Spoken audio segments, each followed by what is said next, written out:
moves through the day, stepping to her own rhythm, thoughts swirling, not yet settled. This is her pause, her moment to sit with what's real. Welcome back to Let Me Sit With This. I am Ty, and today feels a little different because I'm sitting here with something physical. A real book. Pages you can touch. A story that lived inside of me long before it lived on paper.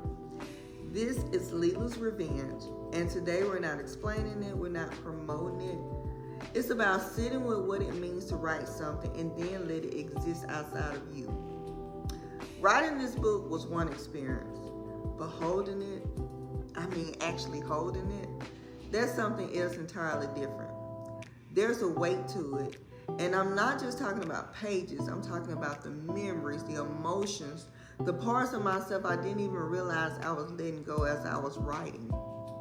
A physical book makes the story real in a different way. It says this happened somewhere inside of me. Lila's Revenge came from a place of listening to history, listening to silence, listening to the things we don't always say out loud, especially as women. There were moments when writing felt easy, and there was moments when I just had to step away because it was asking too much of me emotionally. Writing teaches you patience, it teaches you when to push and when to protect yourself. One of the hardest parts of finishing a book is letting it be its own thing. Not over-explaining it, not rewriting it every time you reread a sentence.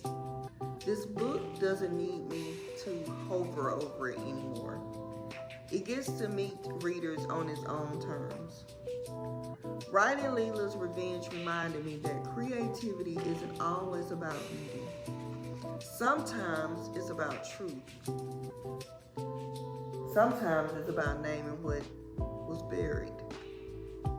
The book exists because I let myself stay with the story long enough to finish it. And that's something I'm proud of, not because it's perfect, but because it's complete.